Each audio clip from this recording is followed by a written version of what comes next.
Hello friends, welcome to today's Samayal. இன்னைக்கு நம்ம today சமையல்ல இட்லி மாவு, தோசை மாவு இல்லாத சமயங்கள்ல ஒரு 15 ல இருந்து 20 நிமிஷத்துக்குள்ளே தோசையும் சட்னியும் ரெடி பண்ணக்கூடிய ஒரு அருமையான டிஃபன் ரெசிபி தான் பார்க்க போறோம்.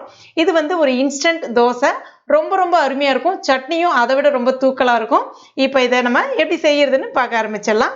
முதல்ல நம்ம அதுக்கு உண்டான மாவு ரெடி பண்ணிக்கலாம். அதுக்கு ஒரு பாத்திரத்துல 1 கப் அளவுக்கு ரவை சேர்த்துக்குங்க.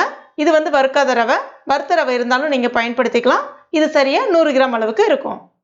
இப்போ இந்த ரவை முழுகிற அளவுக்கு தண்ணி சேர்த்துட்டு ஒரு 10 நிமிஷம் இதை வந்து நம்ம ஊற வச்சுக்கலாம். அதுக்கு அடுத்ததா ஒரு பாத்திரத்துல எந்த கப்பால ரவை அளந்தீங்களோ அதே கப்பால 1/2 கப் அளவுக்கு அவல் சேர்த்துக்குங்க. அவல் வந்து தட்டை அவல், சிவப்பு அவல், எந்த அவல் இருந்தாலும் நீங்க பயன்படுத்திக்கலாம். இப்போ இதை ஒரு 2 தடவை கழுவிட்டு அந்த அவல் முழுகிற அளவுக்கு தண்ணி சேர்த்து இதையும் ஒரு 10 நிமிஷம் அந்த ரவையோட ஊற வச்சுக்கோங்க. அதுக்கு அடுத்ததான் ஒரு சட்னி ஒன்று ரெடி பண்ணிடலாம். அதுக்கு ஒரு மிக்சி ஜார் ஒன்று எடுத்துக்கங்க. ஒரு 12 ல இருந்து 13 வரமிளகா தண்ணியில், அதாவது மிதமான சூட்டில் இருக்கக்கூடிய தண்ணியில் ஊற வச்சுருக்கேன் ஒரு 5 நிமிஷம். அந்த வரமிளகாவை மட்டும் தண்ணியை வடிகட்டிட்டு மிக்சி ஜாரில் சேர்த்துக்குங்க.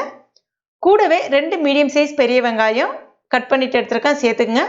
உங்களுக்கு பெரிய வெங்காயம் சேர்க்க விருப்பம் இல்லைன்னா நீங்கள் தாராளமாக சின்ன வெங்காயம் பயன்படுத்திக்கலாம். ஒரு 15 சின்ன வெங்காயம் சேர்த்துக்குங்க, இன்னும் நல்லாயிருக்கும். அடுத்ததாக ஒரு சின்ன துண்டு புளி, ஒரு சின்ன துண்டு வெல்லம், அதுக்கு அடுத்ததான் தேவையான அளவுக்கு உப்பு. இதில் தேவையான அளவுக்கு தண்ணி சேர்த்துட்டு இந்த மாதிரி நல்லா நைஸாக அரைச்சி எடுத்துக்கங்க. அடுத்ததாக இதை தாளிச்சிடலாம். அதுக்கு ஒரு கடாயில் 2 ஸ்பூன் அளவுக்கு எண்ணெய் சேர்த்துக்குங்க.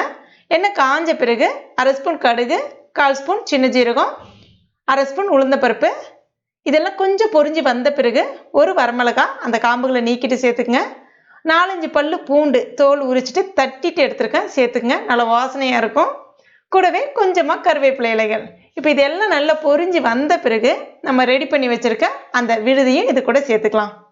கூடவே அந்த மிக்சியில் கொஞ்சம் ஒட்டி இருக்கும் இல்லையா, ஒரு 1/4 கிளாஸ் அளவுக்கு தண்ணி சேர்த்துட்டு அதையும் நல்லா அலசிட்டு ஊற்றிக்குங்க.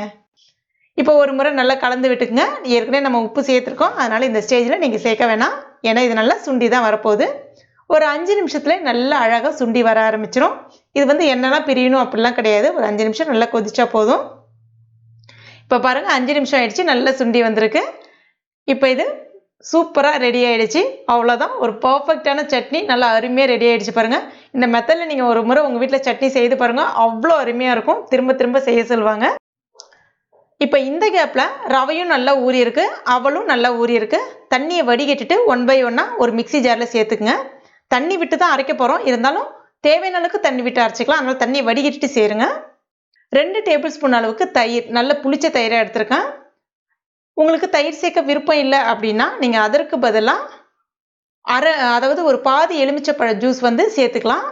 இது வந்து நம்ம இன்ஸ்டண்ட்டாக அந்த தோசை ஊற்ற போகிறோம் அப்படின்றதுனால உங்களுக்கு அந்த மாவு புளிப்புத்தன்மை கிடைக்கணுன்றதுக்காக தயிர் சேர்த்துருக்கேன். ரொம்ப பிடிச்ச தயிர் தான் பயன்படுத்தணும்னு அவசியம் கிடையாது, ஒரு நார்மல் தயிர் இருந்தாலும் ஓகே. இப்போ இதுக்கு தேவையான அளவுக்கு உப்பு சேர்த்துக்குங்க. அப்புறம் ஒரு 1/4 ஸ்பூனுக்கு குறைவாகவே பேக்கிங் சோடான்னு சொல்லக்கூடிய ஆப்ப சோடா, அந்த சமையல் சோடா இருக்குல்ல, அது சேர்த்துக்குங்க.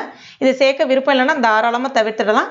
இது சேர்த்து செய்தோம் அப்படின்னா அந்த மேலே வந்து அந்த தோசை ஊற்றும் போது முட்டையை அந்த பபிள்ஸாக வரும், அழகாக இருக்கும். அதுக்காக தான், மற்றபடி வேற ஒன்றும் கிடையாது. இப்போ கல்லும் நல்லா சூடாக இருக்குது. எண்ணெயை தேய்ச்சி விட்டுட்டு மாவு ஊற்ற வேண்டியதான். இது 2 மெத்தடில் நீங்கள் தாராளமாக ஊற்றலாம். நல்லா ஆப்பம் மாதிரி உங்களுக்கு நல்லா கொஞ்சம் ரவுண்ட் ஷேப்பில் கொஞ்சம் திக்காக வேணும், அதாவது கட்டை தோசை அப்படின்னு சொல்லுவோம் இல்லையா, அந்த மாதிரி. எங்கள் பக்கம் அப்படி தான் சொல்லுவோம். தேவையான அளவுக்கு கொஞ்சமாக எண்ணெய் சேர்த்துக்குங்க, மூடி வச்சுருங்க.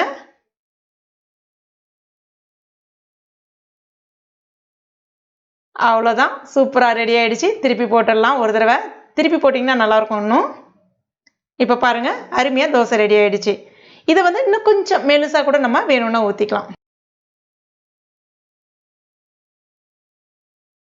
இப்போ இந்த மாதிரி இதையும் திருப்பி போட்டுடலாம். ரொம்ப அருமையாக வரும், கவலைப்படாதீங்க, சூப்பராக இருக்கும். ஸ்டவ் கொஞ்சம் மீடியம் ஃப்ளேமில் வச்சு பண்ணுங்கள், ரொம்ப அருமையாக இருக்கும். அவ்வளோதான், சூப்பரான தோசை இன்ஸ்டண்ட்டாக ரெடி ஆகிடுச்சு. நீங்களும் உங்கள் வீட்டில் கட்டாயம் ட்ரை பண்ணி பாருங்கள். உங்களுக்கு தயிர் எலுமிச்சப்பழ ஜூஸ் சேர்க்க விருப்பம் இல்லை அப்படின்னா அதற்கு பதிலாக நீங்கள் வந்து இந்த மாவை ஒரு 5 மணி நேரம் இல்லை 6 மணி நேரம் புளிக்க வச்சுட்டு தாராளமாக ஊற்றலாம். சூப்பராக வரும். ட்ரை பண்ணிட்டு மறக்காமல் எனக்கு கமெண்ட் பண்ணுங்கள். இந்த வீடியோ பிடிச்சிருந்தனா லைக் பண்ணுங்கள். உங்கள் நண்பர்கள் மற்றும் ஃபேமிலி மெம்பர்ஸ் கூட மறக்காமல் ஷேர் பண்ணுங்கள். மேலும் இது போன்ற டேஸ்டி ரெசிபிகளுக்கு நம்ம டுடே சமையல் இது வரைக்கும் நீங்கள் சப்ஸ்கிரைப் பண்ணாத நண்பர்களாக இருந்தீங்கன்னா உடனே சப்ஸ்கிரைப் பண்ணிங்க. கூடவே மறக்காமல் அந்த பெல் நோட்டிஃபிகேஷன் சிம்லையும் ப்ரெஸ் பண்ணுங்கள். தேங்க்யூ.